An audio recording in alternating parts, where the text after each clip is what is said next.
This is the Wealthy Investor Show, where we don't just talk about your wealth, we also talk about your holistic health. I'm your host, Mattias. And I'm Erica. And this is the Wealthy Investor. Well, I just got done with the podcast with Marcus Norman, and I'll introduce him here in a little bit, but we covered got in a little bit about raising kids and parenting. And it just kind of got me thinking, it's too bad Erica's not here. She couldn't make this one. I believe the next one we're recording, it will just be her. So all you Erica fans will get her shortly. But yeah, we were talking a little bit about parenting and how he said that, the most important thing that his parents taught him, the most valuable thing that his parents taught him was how to think critically. And we kind of got into just the differences between having a 9-to-5 job, being employed by somebody, and being into like self-employment or owning businesses and that kind of stuff. And a lot of people fear that, going on your own. But we were talking about how, what seems secure with your job, if you get laid off, if the industry changes, like COVID happens, what are you going to do? And we talked about how in his business, he has created different businesses. He's been successful in different businesses, and he doesn't have, most of his businesses have been paid for now. They've been out there long enough. He has ATMs, for example, that the machine's been paid off. And, if for some reason we don't use ATMs anymore and he's got to pivot, he can. I mean, he's got that skill to think about new businesses, new opportunities, think critically through them, and to pursue them. And that is something that gives him joy. Not saying that everybody needs to do this kind of stuff, but in a lot of ways, that is what security is, because life does happen. Things do change. And the more things that he builds up for passive income, the better off he is, obviously. I mean, he's already self-employed. He doesn't have another job, but he's letting these passive vehicles, he's still filling the ATMs, still filling the cannabis containers. But he could hire that out, and then he would be able to remove himself from the equation and still earn money. So it's just been on my mind a lot about how to raise kids. I think that in the US culture, we are very much like, you need to go to college. You have to go to college. If you don't go to college, you have kind of failed our society. And I think that schools, high schools and everything like that, they kind of prep you that you're going to make more money if you go into college. I don't think that's true. I think there's a lot of people that go to college, and there's good reasons to go to college. And it's not all about the education. But I think it needs to be more intentional. And I think that you need to really know what you want to get out of it. You need to think about your return on investment, your ROI. How much does that school cost? What career are you going to do from that education? How much does that career pay? And then you may still not like it. And I know a lot of people that went to college that now are self-employed, do their own thing, and me included. And, I don't regret going to college. Don't get me wrong. I think it was a good period of my life and a fundamental growth period of my life, and education and building your brain is the most important thing. So I don't necessarily regret it. And I wouldn't tell my kids that they shouldn't go to college, but I think that more emphasis on thinking through what it is you're getting out of it should be instilled in kids, and let them know that, what, being an electrician, being a concrete worker, whatever, those are really good occupations. And you might find way more fulfillment having your own concrete company. You may find way more fulfillment, being a realtor, where you are more or less your own boss. So I think there's kind of two worlds. The school system kind of gears you towards being an employee. And I think that we should have some sort of emphasis, or maybe it's just the parents' job to help teach kids that there are other opportunities out there. And Marcus and I talked a little bit about how we both weren't really geared for the school system. It wasn't something that we really did excel at. So I never failed out of school. I did fairly well in school, but it was mostly somewhat paying attention, doing the bare minimum, being able to figure out questions on a test, thinking critically, I guess. and cramming. No chat GPT at the time, so I had to write my papers. But but I think that at the end of the day, like, I'm not motivated by that kind of like the extrinsic motivation. I'm not motivated by like getting a good grade. I don't really care about this topic. A lot of this stuff felt like busy work. What's the point in this assignment? You just want to make me do something, and you feel like you need to make me do something so you can give me a grade. What's the point in this? Whereas I might find something else super fascinating that I want to go on a deep dive on and learn that could be a career. And I think that's what, Marcus did. He started house hacking. And then he looked for the next thing. So I won't get into all his story because you'll hear it here soon. But I think raising kids is about helping them understand what all options there are in life, that, trying to let them really explore and have the courage to explore things, and being okay with scraping your knees along the way. You learn a lot from failing, and it's not the end of the world, usually. So that's my little 2 cents about raising kids. I have a lot of thoughts, or I struggle a lot with also raising kids with wealth, and how to effectively pass it on without stunting them. And the more, that's another topic for another day. But in the meantime, we have Marcus Norman. He's out of the Hampton Roads area in Virginia, close to Virginia Beach, Newport News kind of area. He is, owner of, he did house hacking. So he had real estate properties, got into the ATM business, and now does dispensaries for cannabis products. And those are actually a really cool vending machine type thing. So definitely stay tuned to that because it involves blockchain. We go down a little bit of a rabbit hole, but not too much. But without further ado, Marcus Norman. Welcome back to the Wealthy Investor. I'm here with Marcus Norman. Marcus, you're coming out of the Hampton Roads area, right? Yes, sir. Yes, sir. Another Virginia person. You're not the first. And actually, I had a realtor in your area on the podcast already as well. So I was going to say, I think you might be the first Virginia person, but it's just been a while since we've had a Virginia person. Absolutely. Glad to hear that we're taking off finally. Yeah, watch out, California. Watch out, Texas. Virginia's next. Marcus. So you've got an interesting. You've kind of delved into a lot of different things. You got that entrepreneurial spirit. Do you want to tell us a little bit about your entrepreneurial journey, kind of how you got started? Absolutely. And thank you for having me on this incredible show. Glad to be here. Happy to be here. This is awesome. What got me started in my entrepreneurial journey is kind of similar, but I was active duty Navy. I served 8 years in the United States Navy. Thank you. Served my country. Thank you for that. Got out in 2014. It was. Got out in 2014, and I suffered what most veterans suffer from, is trying to find a job, right? You spend your military career serving your country, doing something unique and different. I was in the submarine force. And so you can imagine it's very hard to find a transitional job that doesn't translate.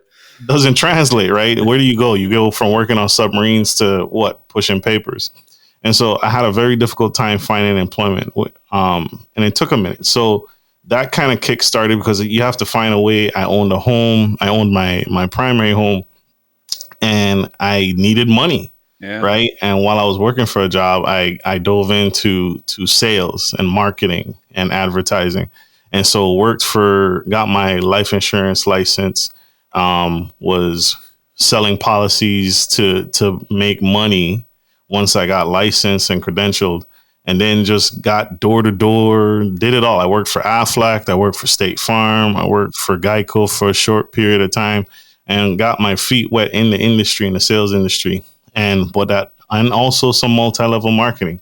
And so all of those things combined and showed me that two things. One, that a job is a placeholder, but really and truly what stands the test of time is what you can produce out of your own out of your own skill set, right? Because that lasts a lot longer. A job, and COVID showed us this. COVID showed us that our jobs are temporary as long as your employer finds you useful. But what you can create on your own, that's what withstands the test of time. And that's where real legacy lies, right? The grocery store, you run out of groceries today, you're going to try and run to the grocery store. But what do, right? If the grocery store says we don't have any more milk. Well, if you have cows and chickens and you got your own produce, then there's nothing really stopping you from growing your own food and feeding your family. And so those industries, sales and multi-level marketing and business, showed me that it's better for me to build something on my own in case an employer decides not to rehire me or keep me on board anymore. I love that. That's something that people often, I think, get wrong. I think that like going out on your own seems risky and scary, and we're always taught to go into like your job, get a job, be hired in a big company or whatever. But man, people get laid off all the time, and it's not secure. Not even factoring in a pandemic. Like that's a whole another thing that we weren't expecting. But no, you're totally right. Like if you can kind of create your own wealth, your own, you're talking about chickens and cows or whatever, but like, if you can create your own money instead of your own food, that's another way of just, being more secure, really. So I love that. It's a great story. Thank you. For sure. You have to do something on your own. One of the things that got me started in real estate was I house hacked, right? I just bought this 4-bedroom house and it was just me, right? Because I was following all the same rules that you and I and everyone probably listening was taught, right? You got to go to college, get the degree, get the high paying job, get the wife, get the mortgage, and then you'll be set for life, right? Get the pension. Well, there's no pensions. There's 401ks is with a match. It's not even enough to retire on. Right. And so somebody just whispered in my ear, another investor, he just whispered in my ear and he said, you should rent out those bedrooms for some passive income. And I literally posted, I didn't even believe it, but I posted on Craigslist, room for rent, $600 a month.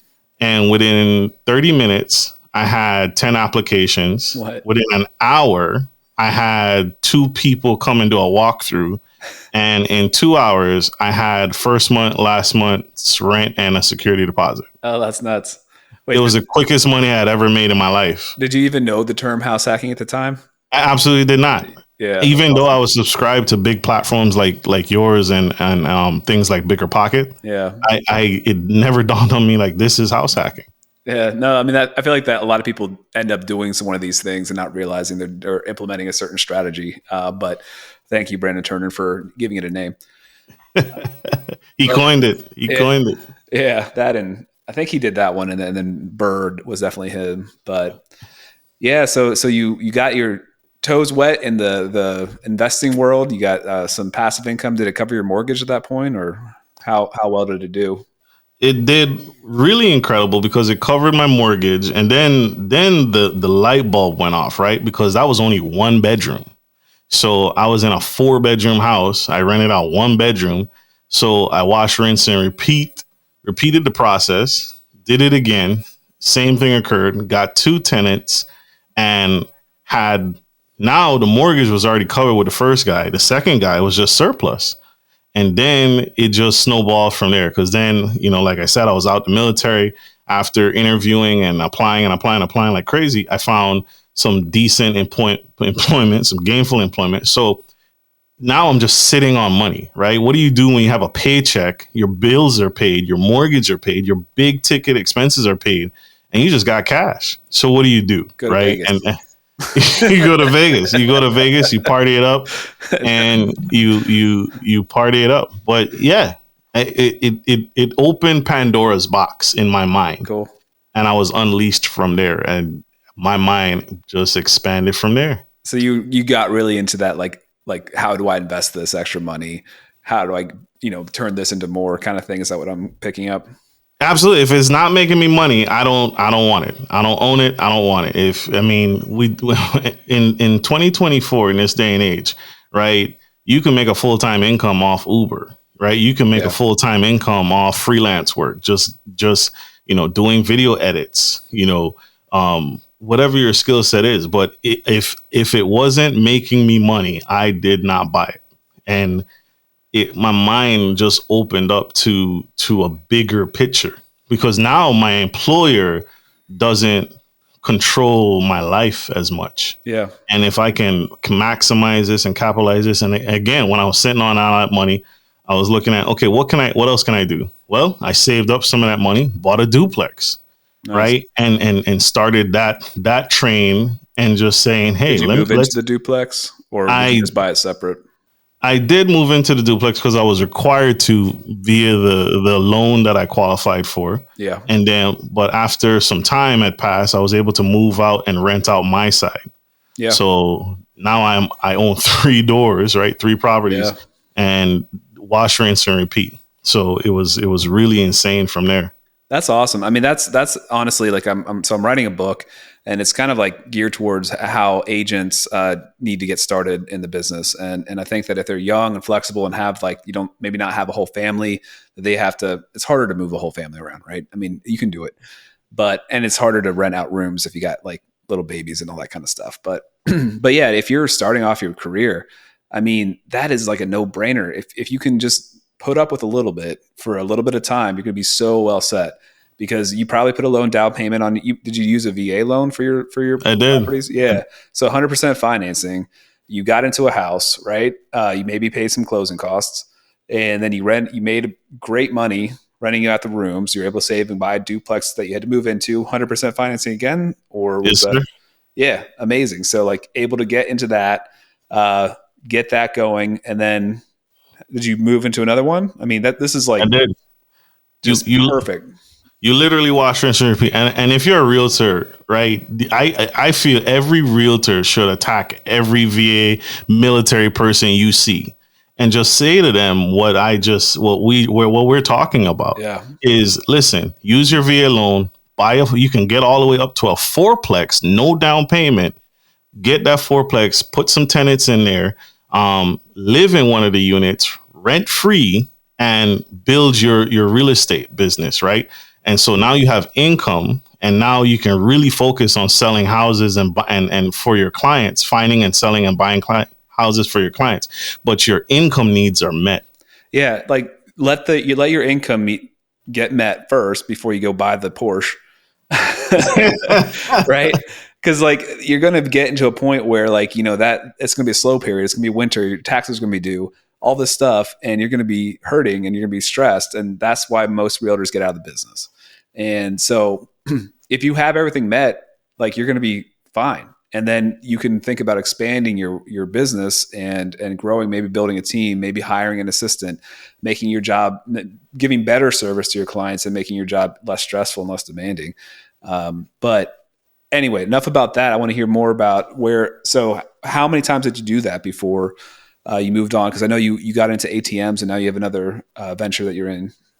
So once I got thank you for that. And great question. Once I got into the 3-plex, the duplex, I had maxed out the full utility of my VA loan, Sure. but I was still sitting on cash. And so then, you know, I literally, with a Google search, I said, I have this much money. What can I do with this much money? And the first thing that popped up on Google was ATM, start an ATM business. Oh, nice. And so I was like, ATM business. So again, my mind is expanded. I buy some books, join some Facebook groups, and get around some really smart people. And, you know, I remember my girlfriend at the time, I was talking to her at the time, and today I laugh about it because I had told her, like, hey, what do you think about ATM business? And she was like, whatever, you know, it's a thing, but don't banks own ATMs? And so I talked to her like on a Tuesday this month, and next month I had my first ATM placed in a location, and she was just blown away because she never met someone that worked that fast, right? Yeah. But when I learned something that works, I'm taking off. You don't want to get caught up in the famous Robert Kiyosaki analysis paralysis or the John Maxwell, right? Just the law of the lid. You don't want to get stuck as a CEO. You don't want to get stuck as a leader or an agent or anything. You want to do some research enough to be dangerous, and then just go. Yeah. Figure it out. jump off and go for it. It's a hard step to take. I know a lot of people struggle with that with investment properties as well. Part of the reason I think that the house hacking thing can kind of be like a better stepping stone, because like I'm sure once you saw the success, okay, I can cover this mortgage by my own. I can do this. I can rent out the rooms. Now that you've rented out the rooms, you're like, oh, well, this works. Like, so like, let me get another one. I'm not worried about this first one renting out because I know I already did. And it's just a nice way that you can cover yourself, and it's maybe a baby step into this world. But tell me a little bit about the nuts and bolts of the ATM business. Like, so do you have to pay rent in the places that you place them? Absolutely not. You absolutely don't have to pay any rent. Nice. And it's the art of the deal. So this is where the power of working in sales, because I had worked in sales and person to person and business to business, I was familiar with contracts and I was familiar with negotiating. And so most businesses, you walk in, it's not like life insurance, right? If I say to you and your family, say, hey, let's talk life insurance. I want to sell you a policy, or I want to talk about your life insurance needs. You want to see graphs, you want to see charts, you want to see pie graphs. But if I say to you, the business owner who owns a barbershop, and I say, I'd like to place an ATM here, you already have the mechanics of how this will work in your head already. And that alleviates the most problems in sales, because that means I don't have to explain anything to you. I just say ATM and you instantly, you know what that is. You know what that is. You know exactly what I'm talking about. And the next question usually that comes out of my client's mouth is, how much is my split? And it really sells itself. So it was the easiest thing. They would get a split from whatever the cash is withdrawn. I mean, how does that work? Well, how do you get paid? Absolutely. So the ATM is a unique business opportunity. So you get paid from the fees that are collected. Mm-hmm. So you initially have to prime the pump, and that's the barrier to entry. So once you find the ATM, you buy the ATM and you purchase it. Typically, if I buy ATMs brand new, so I don't buy any used, that's how you get messed up. Okay. And so a new ATM, depending on the model, can range anywhere from $2,000 to $4,500, depending on the features you want in that ATM. And then when you get the ATM, you have to know how to program it, because they don't come programmed. Wow. And so you have to tell the ATM what the nomination is going to dispense, what the fees are going to be, and you have to program it and update it and get it ready. Once you've done that, then it's just finding places to put them. And again, you walk into an established business, been operating for several years. I would like to place an ATM here. And, I think we could work really well together. And there's some profit sharing in this. And the business owners, they just eat it up all day. And what we're splitting is that fee that's collected. And then you can branch off. I don't do this, but I know other vendors who do, where you can actually charge a premium for advertising. So again, you can customize these ATMs when you order them. So some ATMs, you may or may not have seen them, have like little billboards on top of them, where it says, buy cryptocurrency here, or check out Joe's Fat Burgers over here. You can actually charge those businesses, hey, I have these many ATMs. For a fee, I'll place a sign or a digital screen on top of my ATMs to advertise your business. And they pay you a fee every month. So ATM is really a money-making machine. Yeah. And it makes sense why banks do it, right? So it was incredible. Awesome. So what's your typical, from the investment side of point, what's your typical payoff time frame? Like when does it pay itself off, from purchase to how many years typically you're running? I know it probably varies by location, but. So the payoff to get the money back, usually if I project to get my money back in less than a year. Okay. That's pretty good. Also too, I buy my ATMs cash. So there's no borrowed debt on this money. And so typically day one of the first transaction, I've already started making my money back. And so I take a lot of the grunt work up front. And so again, you have to have the cash to buy the machine, then you program the machine, and then you have to have cash to fill it, right? So I'm putting my cash in these machines that's going to be recycled to me. And so that money, you have to prime the pump at least once, right? And that's why most people don't do it, because it can be expensive if you don't have a mind for it and if you don't see it for an investment that it is. And so I'm buying these machines for cash. I'm placing them. So I'm going door knocking, finding businesses, and then I'm putting $4,000 to $5,000 in these machines. And that can be a tall order for the average person. But if we all see the stupid numbers people put up all day, right? They won some money from the Powerball, they're gambling. They won, they got a huge tax refund, or they were unemployment, all that money circulating in the U.S. economy, and you didn't tap into anything passive. I mean, if I was getting $800 a week, you'd be sure I'd be the biggest ATM operator on this side of the coast, because it was just money. It was stupid money just circulating. So take that money, whatever it is, take that money, that extra money, that tax refund you got last year, save it up and buy an ATM and place it. And again, less than a year, right? And that's based off of the fee. So what I do is when I market to an area, when I'm going door to door, I look at where is the nearest ATM and I find that financial institution, and then I do a transaction to see what the fee is. And based off of that, that gives me an idea of what I can charge for the area. And I go with all that data to the business owner. I say, I'm thinking we can charge anywhere, if the nearest ATM is 5 miles away and they're charging $4.50, I can say we can charge all the way up to $4 and get away with it and still be very profitable. And I offer my business owners percentages versus a flat rate. Sure. The big gurus will try and tell you, offer them a flat rate, give them 50 cents, give them 75 cents. I give percentages that way. So when the local fee changes, if there are changes in the area and the fee goes up at the local bank to, let's say, $5 or something crazy, I can just switch the fee and the business owner automatically makes more money. And I don't have to recalculate how much it split is. Yeah, that's interesting. What would you say? I know that the crypto blew up over the pandemic, and maybe is kind of coming back right now with the halving.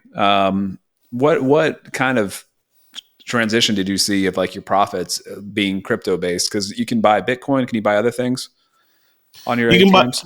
You can buy crypto on ATMs. You can buy Bitcoin on ATMs. You can also sell them on the ATM. And so the profits, I tested it out with one ATM in my market. And the market I'm in isn't sophisticated enough. So I wasn't getting a whole lot of traction from it. I wasn't getting a whole lot of volume from it. I had several inquiries. They paid me out, and it just wasn't worthwhile just because of the area I was in.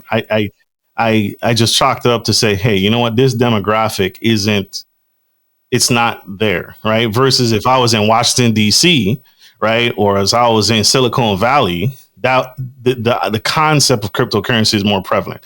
Typically, people don't invest where they don't understand. And if you're buying Bitcoin and cryptocurrency thinking you're going to make a fortune, but you don't understand how it works or how to make money or how to acquire it or how to maintain it, you're going to mess yourself up. You're going to forget your passwords. You're going to lock yourself out, and you're going to spend a lot of money for nothing. And then you're just locked out of all this money that you spent. So in other words, you haven't really gone all in on that side of the business. It could work with some places, but it hasn't worked well for you in your location. Correct. Okay. It hasn't worked. This is a poor demographic here. This is a poor kind of clientele, not very wealthy, affluent people here. Yeah. And I'd be curious if there's any data on that, like nationally, if there were more purchases, if that has increased, basically. Because I mean, it was very popular for a while, and then it crashed, and everybody was like, "It's a scam. It's never gonna." I mean, there were scams. It's never coming back, etc. But I could see there being some rallying here again in the next few months. I think so. The other operators I've seen in my area doing it, they're paying the location. So they're giving the business owners $200, $300, $400 a month just to place their Bitcoin ATM there. I don't see how you can make any money giving away that kind of money. Right. So again, maybe it's my ignorance. I tend to lean towards Berkshire, Warren Buffett's philosophy. If I don't understand how it makes money, I don't invest. No, it's brilliant. That absolutely 100%. That's what you should be doing.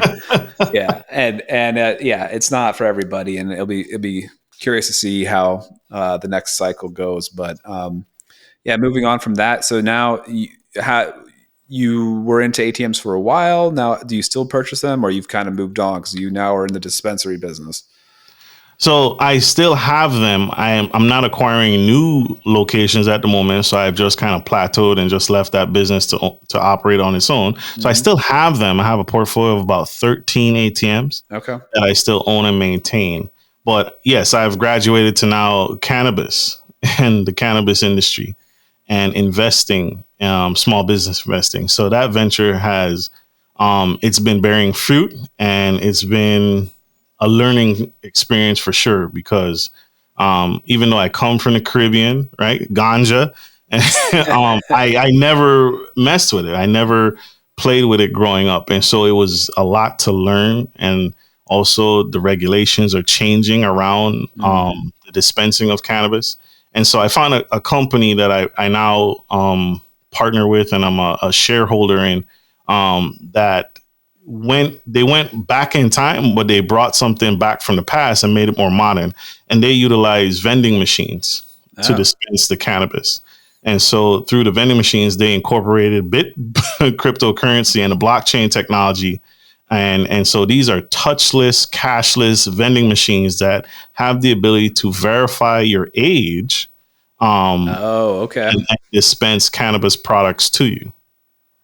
That's interesting. Very. Yeah, I mean, I know that there's some. So the age verification is through the blockchain, or do they have some sort of scan with their ID? Great question. Very great question. So one, you have to show proof of ID. Two, there's a camera on the vending machine. So if the ID that you upload doesn't match what we're looking at the camera, it won't dispense. Also, too, you have to have a profile. So if you've ever gone to a website to purchase cannabis or hemp-based products, there's a little pop-up on the screen that says, "Are you 21?" You click yes, and it moves you on. But this company that I partner with has taken it a step further. So yes, you have to verify. You have to upload your name, email address, phone number, and address, and a back and front picture ID, government ID. And you have to have a profile. If you do not have a profile, it will not dispense to you. And that information is kept on the blockchain. So it's kept secure, secure, but it is utilized every single time. So when you make a purchase, I know exactly who made that purchase. Yeah. Right. And we got you on camera. So there's no, and people have tried over the years. I've been owning and operating these machines.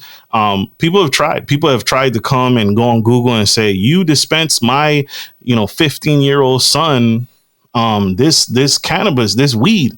And I'll challenge the lady. I said, "Show me proof that we dispense this product."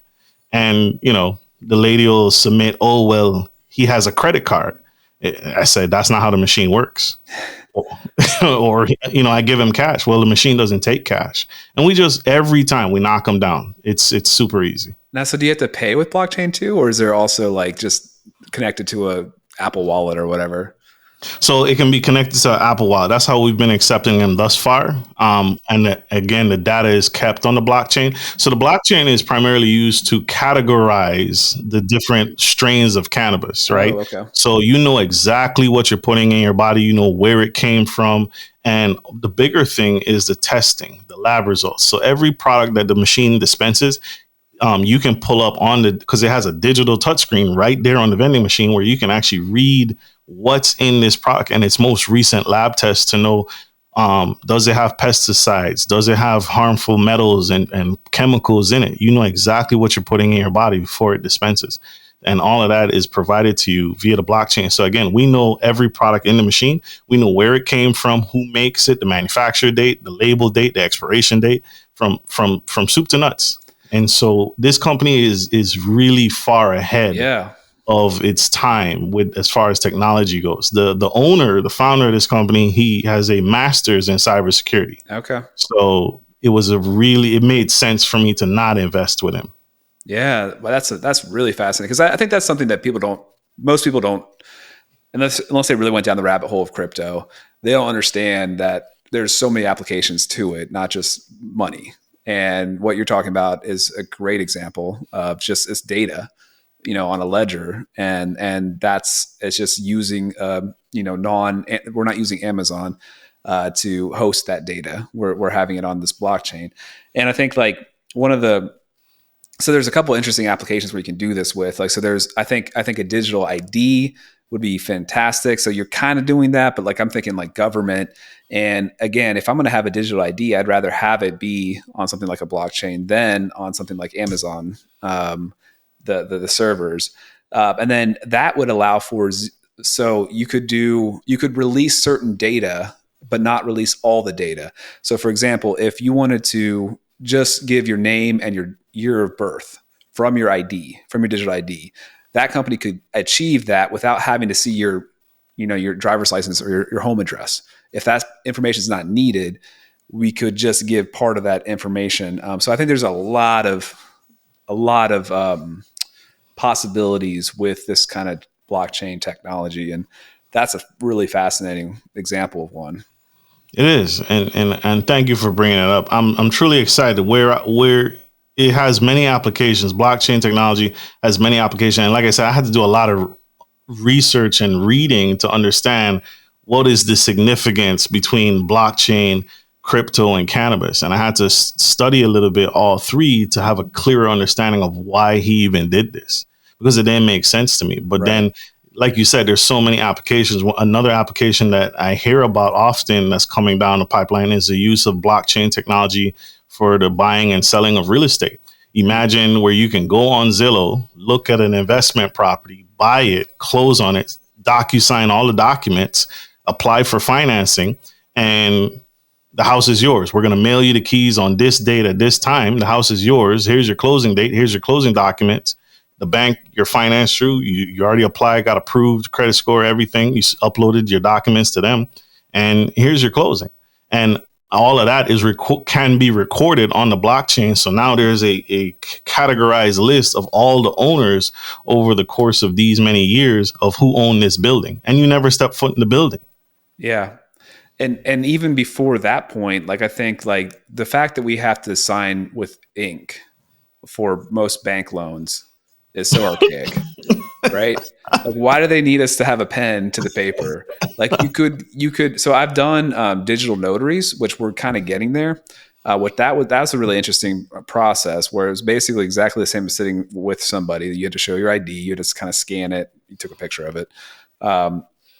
But you could enhance that with the blockchain, and you could just verify that it's you who is there signing, and therefore you could just do it with DocuSign through like some sort of verification process that could be done through the blockchain. So yeah, it's interesting. It's gonna be fascinating to see how it all develops and where it's all applied. It will be. Like you said, some biometric. You can scan my face, my thumbprint, whatever. It's recorded on the blockchain. I DocuSigned it. How can you now challenge that? That's not me, right? Because it verified me through my biometrics. No one has my eyeball, right? No one has my. And again, you don't want to give that to anybody. That's why it's better to be on this, decentralized platform. You don't want to just be like, here, Amazon. I know you know everything about me anyway. Here, Google.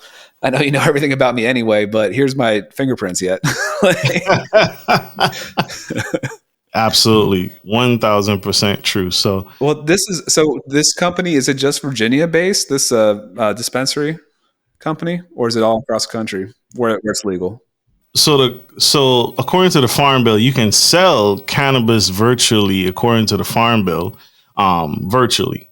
And then selling it locally, your state has to allow it. But you can sell to anyone in the 50 continental states of the United States via the Farm Bill. That's why I said online, when you go to the big players, CBD, FX, 5, all the major players in the cannabis space, when you go to the website, they can sell it to you anywhere. You can buy on their website, and because they're shipping it directly to your house, right? Right. And so that's in compliance with the Farm Bill.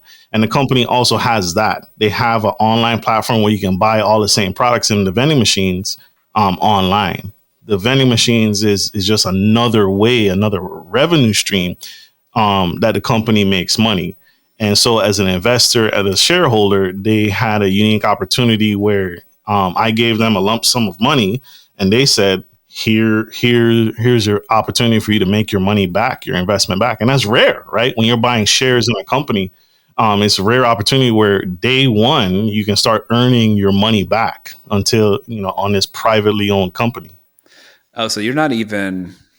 So it's not necessarily like you're just buying the machine. You're kind of investing in the company to get the ability to place a machine somewhere. Absolutely. Interesting. Okay. Absolutely. So multi-leveled like that, because typically when you invest in a company, a private company, it may be 5, it may be 6, it may be 10 years before, you get that investment back Right. through, several liquidation methods. But when I saw that, it was almost a no-brainer. But again, it took time, right? I had to wait. I had to see the launch. I had to see how the company was doing. I had to make sure there was some healthy growth. And this wasn't just a concept. This wasn't just an idea. Mm-hmm. And so I waited. I strategically waited until the company deployed its first machine, and then I invested the large lump sum. Okay. So now you told me you have 3 of these. Is that correct? Just got my 3rd location. Yes, sir. That's amazing. And I know Virginia this year, right, is the first year that it could be sold in Virginia. No. So I've had the first one I've had this is my 3rd year in business with the first Really? vending machine in Virginia. Yeah. So THC too, or Yes, sir. interesting. I didn't know that. Okay. Yes, sir. As long as in accordance with the Farm Bill, which is 0.03%, is it milligrams? As long as they fall within that criteria, that dosage, that milligram dosage, you can sell THC products. And so CBD, the products in the vending machine have CBD only, and they have CBD with THC. And again, the THC is less than the 0.03%. So I can sell it. Okay. But did it not become something past this year, or that it didn't pass this year, but it was like decriminalized like a few years ago, if I'm remembering correctly, and then this year was like the first year that it was. I thought something was changing, but maybe maybe something changed, because again, this happened like, I don't know, maybe it's like 3 years ago where it was announced. There has been changes, but we always stayed compliant with those changes, and so there were changes to it. But because, again, this is why I said the company was ahead of its time. We don't sell anything greater than 10 milligrams, right? And so because we've always sold low THC concentrated products, when those changes would occur, it never affected me. So when they would come out with new regulations or new stipulations as to the dosage or how much THC you could sell, can you grow it in your backyard, XYZ, nothing changed with me. It didn't matter. It never affected me because the company was already ahead, and they only did business with products that were way below the spectrum, because that was never their focus. There was never their focus to sell these. The company's focus was never to get you high. It was to get you better. Gotcha.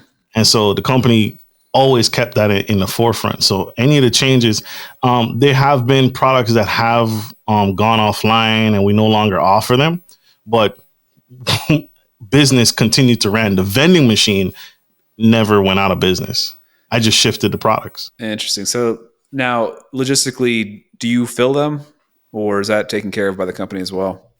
Logistically, I fill them. So I manage them. I can see them. I can operate them. I fill them currently. And again, and that's just temporary. That's for now, right? Later on, as I continue to grow, as I continue to expand, and I want to pursue other things, then I'll hire someone. But for now, I fill them. It doesn't take much time at all. So they ship it to you or to wherever you want it to be shipped to, and then you go and fill? Correct. Okay. Interesting. And obviously it's doing well if you've moved on to 3. You're happy with the investment? I'm very happy with the investment. I'm very happy with the founders and owners. I have his personal cell. He has mine. And, the think on this man and the brains on this gentleman and his team is just incredible. And, they have a legal department that keeps me on point. So, if I'm doing something crazy or I have a crazy idea, the owner and his team we'll talk about it and we'll work through it. And it's been a phenomenal ride just to learn and grow and in that area. Yeah. That's, I mean, it sounds like a great company. Do you also then pay a percentage to wherever you place them to the business? Or how is that similar to the ATM?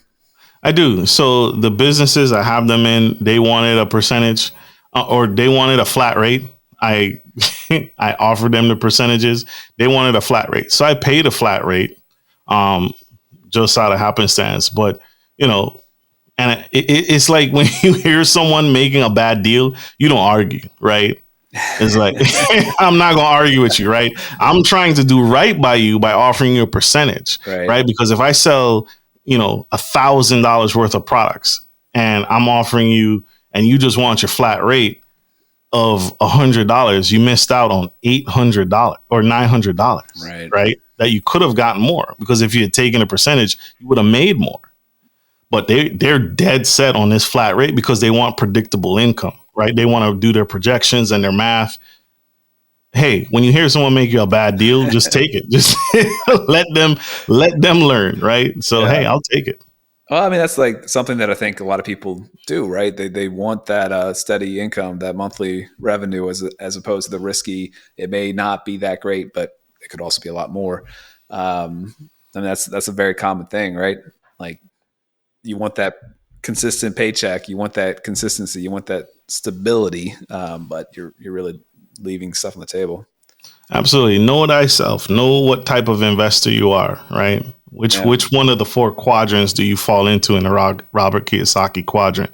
Yeah. Speaking of books, do you got a favorite book, one that you would say is fundamental, or one that you really enjoy reading now, or any kind of book that you would recommend to people?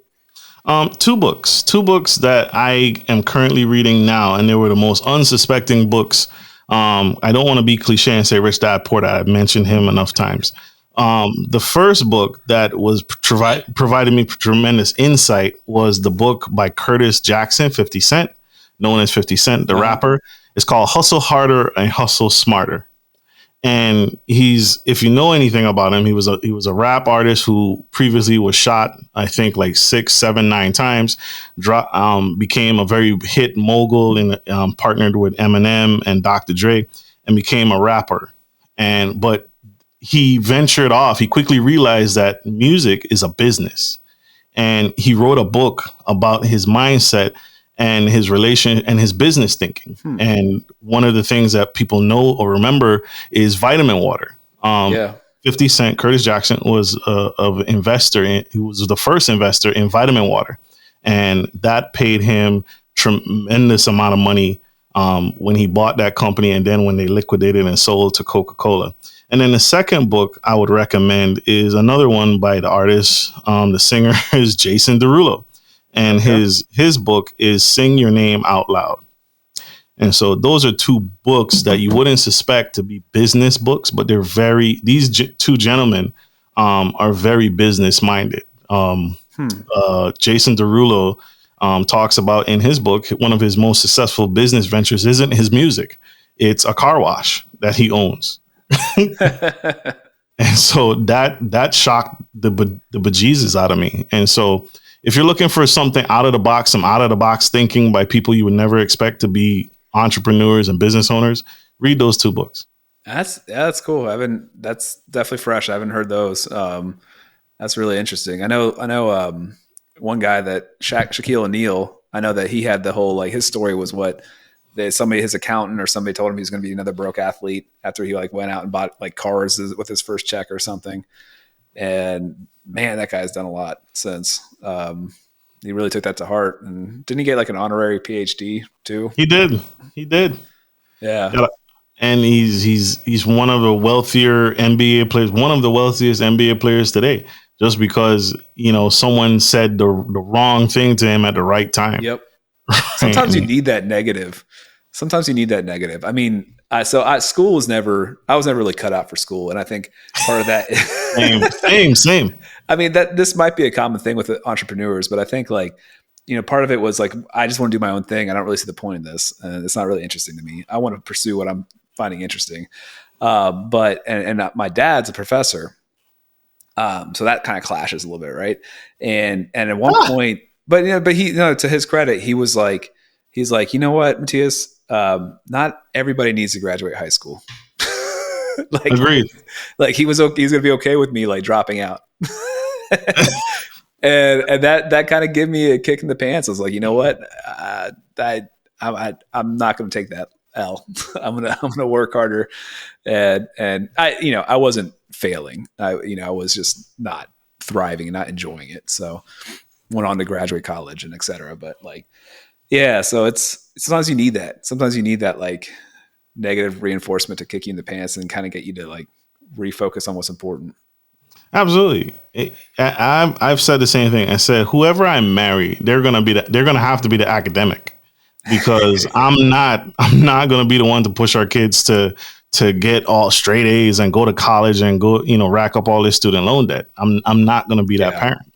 And so whoever I marry, they're gonna have to be the academic, because if my child brings me home, a B, I'm happy with that. A minus, I'm happy with that. They don't have to bring me, straight A plus all the time. Because, so yeah, I'm with you on that. I think it's a balanced, like trying to find that, like, yeah, I think Robert Kiyosaki talks about this too. It's just like it's kind of two different worlds, and just kind of giving them information on both sides so they can decide where they want to go, and kind of what suits them the best. Because I think there are people that, may never really want to be an entrepreneur. And that's fine too. So like, I think it's just, you got to also get that influence though, I think from this side of the spectrum. Absolutely. You need both. You need to, I think all parents do it, right? They try to expose their children to everything, right? Try some soccer, try some basketball, try some accounting, try some welding, try some of this, try some of that. So you can find what it is you enjoy. I think those are the best parents, the parents that just, try it all, go nuts, try it all. If I can afford it, better yet, if it's free, go ahead. Why not do it? Yeah. I grew up in a high school where the high school had an academic side and had a trade school side. So when you applied to this high school, they literally asked you out the gate, what side do you want to be on? What side does your child want to be on? Does he want to be an academic and take the science, the health, the math, the English? And you're going to take that. You take those basics regardless of which side you choose. You're going to take your math. You're going to take your English. But the focus is not on academia if your child says he wants to be a barber or a welder or a tradesman or a craftsman or a skilled professional. So yeah, that was powerful for me. Well, and I think, like a lot of people feel like they have to go through college in the US and then end up doing something like that. They end up having a concrete business, end up framing, end up doing something that you don't need the college. And I think that like, there's more to college than just the academics. But you got to definitely keep those student loans in mind, like what your ROI on what you're getting. You're not just a 4-year resort is not the purpose of college. And like, if you have no idea what you're going to be doing, you may think about doing something else for a while until you figure out if college is actually worth pursuing. But before we sign on that line. Yeah, absolutely. Yeah, absolutely. Yeah. This has been an awesome conversation. Super glad you came on, man. I don't think I expected to get into crypto,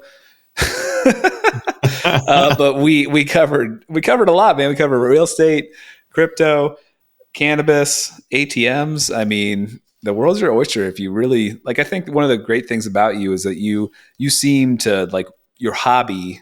I'm sure you might have other hobbies as well, but one of your hobbies is like, how do I maximize, like, how do I use this money well? Like you get interested in something and you go after it and learn something new. You're not afraid to get after it and learn something new. And it's been, that's all you do now. You're not employed, right? You're self-employed. Correct. The greatest gift my parents gave to me wasn't wealth. It wasn't money. It wasn't any, stock plan or pension or life insurance, retirement or anything. It was the ability to critically think, right? That's a skill. That's an actual skill. And if you can give a person the ability to critically think, break something down to its finest points and put it together piece by piece in a way that it makes sense to them, That's a powerful tool. And you can literally take that person and drop them in the middle of the desert, and they'll be able to build something because they can think on their feet. And so that was one of the one blessing out of many that my parents bestowed upon me, is just think about it. Think about it for a second. And does it make sense? And then put it together slowly in your pace until it does make sense to you. That's powerful. I love it. Yeah. Cause I mean, if industries change, if you, for some reason, we're not using ATMs anymore or whatever, like you're good. Cause you've got that still, and you're going to find something else, and you've already made your money back. So, right. I mean, that's the security, right? Like you have the security to, business now, you could pursue something new, in a changing environment. And that's great. That's powerful. For sure. So Marcus, thank you so much, man. Thanks for being on here. Thank you for having me. It's a great show. Thanks for listening to the Wealthy Investor Podcast, where we talk about wealth and holistic health. If you enjoy our content, subscribe wherever you get your podcasts to hear new episodes every Thursday. If you really like our content, you can follow us on social media at The Wealthy Investor, wealthy spelled WELLthy.